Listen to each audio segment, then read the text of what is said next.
Isaiah chapter number 2, and we'll begin reading at verse 1.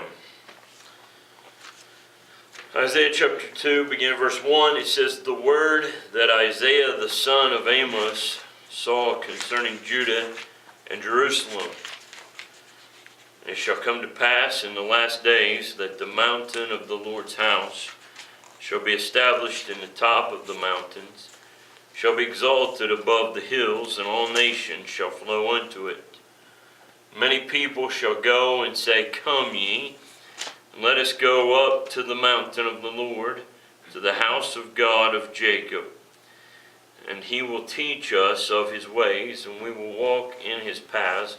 For out of Zion shall go forth the law, the word of the Lord from Jerusalem. He shall judge among the nations, shall rebuke many people, and they shall beat their swords into plowshares, their spears into pruning hooks. Nation shall not lift up sword against nation, neither shall they learn war any more."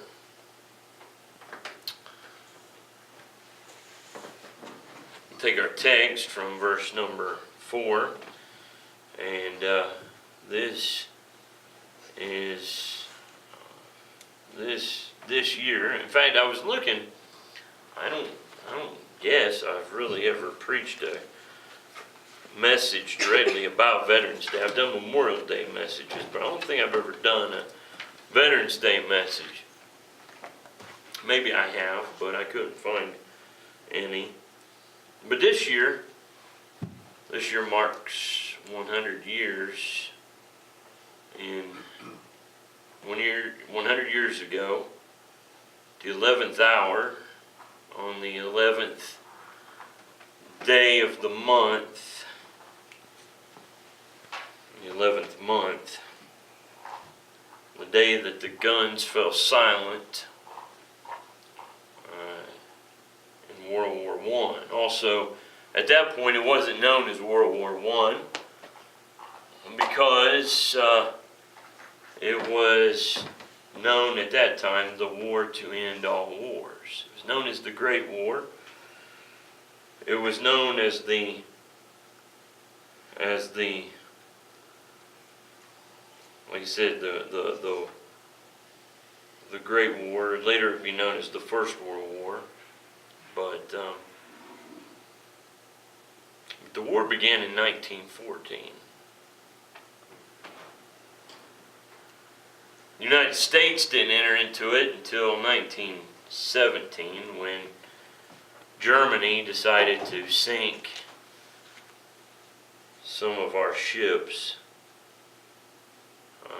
It's interesting to note that at that point, the United States really had a relatively small military. And there was the passage of the Selective Service Act. The draft, in other words, was enacted. Peurto Rican citizenship was given, and with those two things in place, there were some 4 million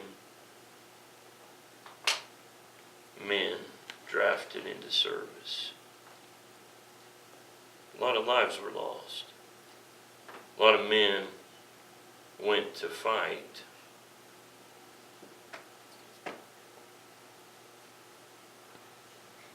Today we remember not only those who fought in World War I, but also all veterans of the wars, because that war really didn't end all wars. We know that. We know that from history. Veterans Day originated as Armistice Day on November 11, 1919, the first anniversary of the end of World War I. Congress actually passed a resolution in 1926 back during the administration of Calvin Coolidge. That's a president that gets largely forgotten about. He was a great president, one that deserves studying sometime. November 11th became a national holiday beginning in 1938. But anyway, just some random facts about it. But unlike Memorial Day, Veterans Day pays tribute to all American veterans, living or dead, but especially gives thanks to those who served their country honorably during war or peacetime. Rare it is, but there are some who have served during peacetime. We appreciate them all. World War I was a horrible war, but it was a war that changed the way wars are fought in this world. It was the first war that used largely trenches across the European landscape. It was the first war that saw largely machine guns, planes, some of those things that are very, very common in modern warfare. One of our allies, one of the Canadian allies, John McCrae, wrote a poem called In Flanders Fields. It became very, very famous. In 1915, he wrote the poem. He ended up dying in 1918. I believe it was from pneumonia. A lot of those guys died from disease. Disease was very common in that war. But he said, in Flanders Fields, the poppies blow between the crosses, row on row, that mark our place. And in the sky, the larks still bravely singing fly, scarce heard among the guns below. We are the dead short days ago. We lived, felt dawn, saw sunset glow, loved and were loved, and now we lie in Flanders Fields. Take up our quarrel with the foe. To you from failing hands we throw the torch. Be yours to hold it high. If you break faith with us who die, we shall not sleep, though poppies grow in Flanders Fields.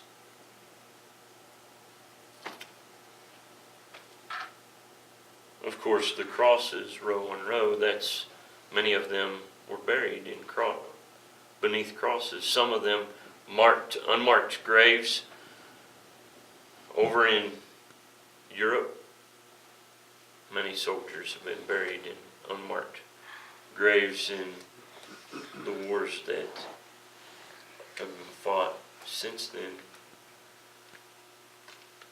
He was right, the torch is carried on. Yes, the Great War ended, but far from being the war to end all wars, other wars followed. As bad as World War I was, an even greater war followed. An even greater global war followed in World War II. And after that, war was followed by innumerable global conflicts and revolutions. Some of those the United States was involved in, others we were not. Going back to our text here. In Isaiah chapter 2 and verse 4, it says, And he shall judge among the nations, shall rebuke many people, and they shall beat their swords into plowshares, and their spears into pruning hooks. Nation shall not lift up sword against nation, neither shall they learn war anymore.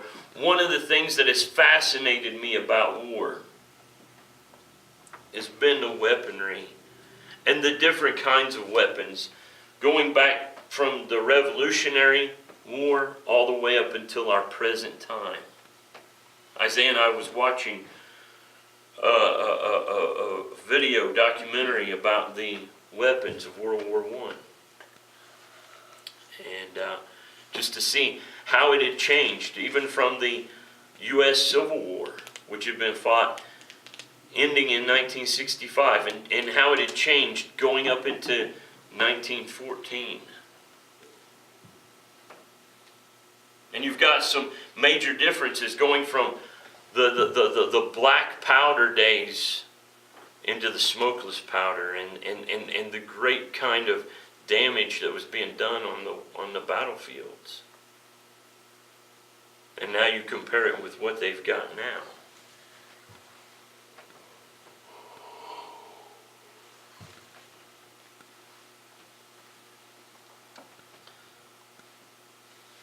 This,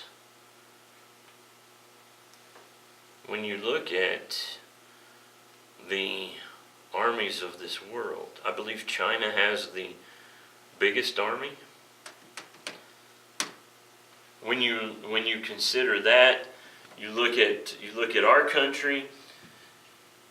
Our country has a pretty big army, but whenever you consider the Second Amendment and the amount of guns and weaponry that is in the hands of the citizenry in this country, I believe that we may have the largest unofficial army.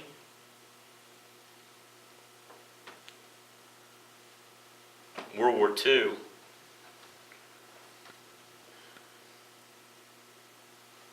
In World War II, Honolulu was attacked, Hawaii was attacked,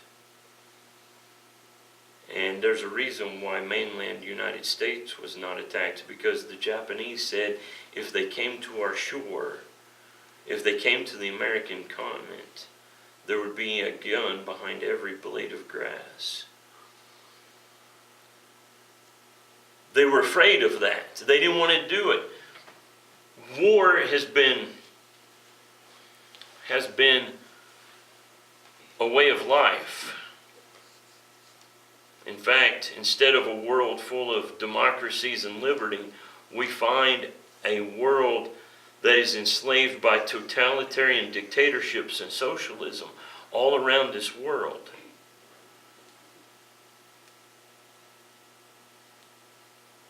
War is so common now that we hardly think about it. We hear about it on the news. We have soldiers that are coming and going in this country. We need to honor our veterans, our active duty veterans, those who have fought and served our country. We need to support them in their needs, friend them.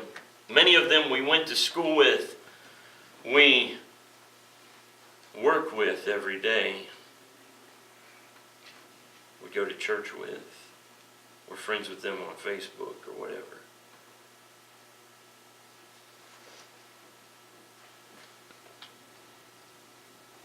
The veterans of World War I are gone. I believe I read somewhere that the last World War I veteran died about 7 years ago, maybe 10 years ago, something like that. At least the last American veteran of World War I. World War II veterans are nearly all gone. There's a few left, but they're up there in age. Korean veterans, getting fewer and further between. Vietnam veterans, they're also getting aged and weak. Many of them have gone on. Gulf War veterans, that war ended 27 years ago. Those guys are getting older. Guys that are coming back from Iraq, Afghanistan, and those places. I appreciate every one of them that have fought, served.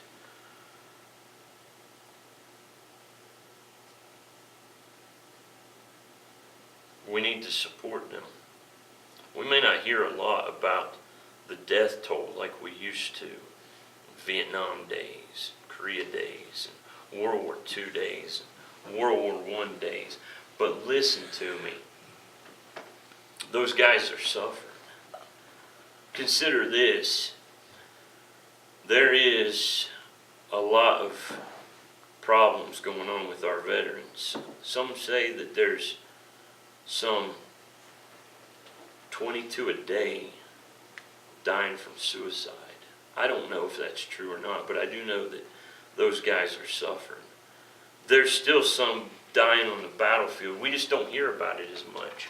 We need to make sure that we're appreciating those who are in the military. I do know this, that whenever you look back at the generations who have fought, we've lost something with every generation. Not only amongst the veterans, but also in this country. We've lost some bits of Christianity among every generation. We've lost some bits of patriotism with every generation. Every generation has had its problems. We know that. But I wonder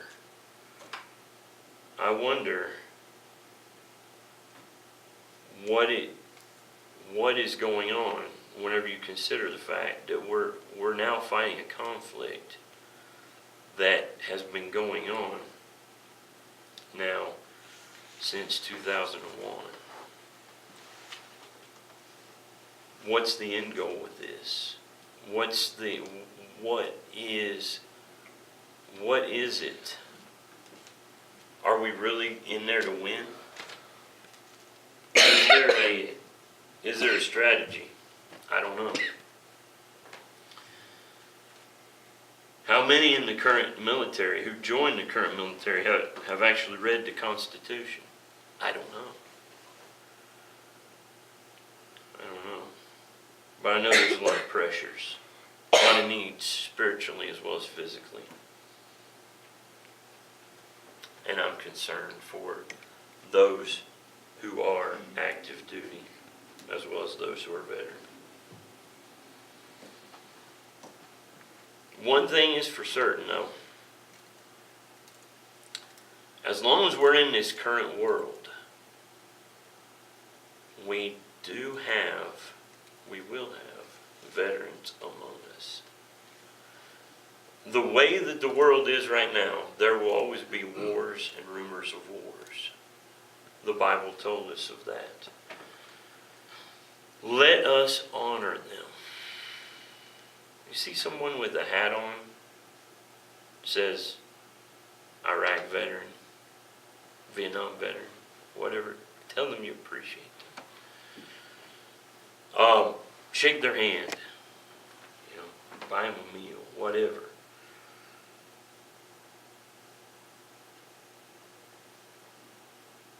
In Isaiah chapter 2, verse 4, our text there, he says, "He shall judge among the nations, shall rebuke many people. They shall beat their swords into plowshares, their spears into pruning hooks. Nation shall not lift up sword against nation, neither shall they learn war any more." Also, if you go over to Isaiah chapter 9, and verse 7, of the increase of his government. Let's start with verse 6. "For unto us a child is born, unto us a son is given. The government shall be upon his shoulder, and his name shall be called Wonderful Counselor, the Mighty God, the Everlasting Father, the Prince of Peace. The increase of his government and peace there shall be no end, upon the throne of David and upon his kingdom, to order it and to establish it with judgment and with justice from henceforth even forever. The zeal of the Lord of hosts will perform this." Only Jesus can bring lasting peace upon this earth.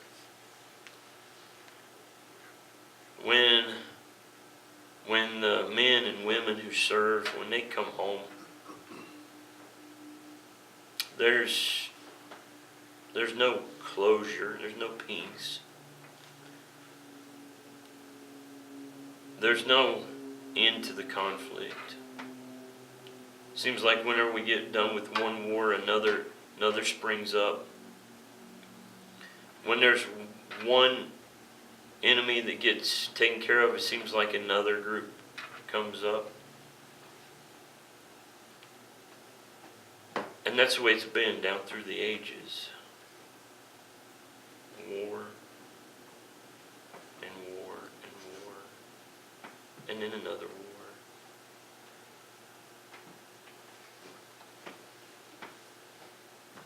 But Jesus is coming. And Jesus is going to bring peace.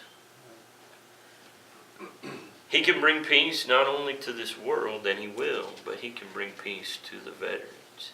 He can bring peace to the troubled minds. I don't know anything about that guy in California who went into and shot up that group. Somebody said that he was a Marine. I don't know anything about that. Somebody said he had PTSD or whatever. I don't know what was going on with his mind, but I do know this. I know that Jesus can bring peace to a troubled mind. But we need to pray for our veterans. I know that Jesus is medicine for troubled mind. The Bible is good medicine for troubled soul. In Revelation chapter 11,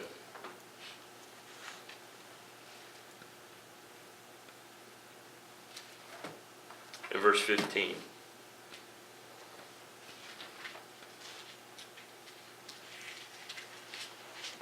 the seventh angel sounded, and there were great voices in heaven, saying, the kingdoms of this world are become the kingdoms of our Lord and of His Christ.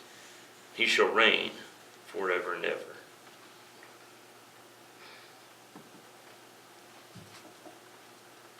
Jesus is coming. He's going to put all of the kingdoms of this world, He's going to set them all straight. He's going to rule. He's going to reign. And at that point, He's going to say, hey, take all your weapons of warfare, all the fancy AK-47s, all the nice looking weaponry you've got, all the machine guns, all those things, bend them into farm machinery. Use them for pruning hooks, because you're not going to learn war anymore. Those days are done. But until then, weaponry is a necessary thing. And I'm thankful for our military. I'm thankful for our veterans. And I'm thankful for the weapons that we have. One of these days, we'll be done with them. But those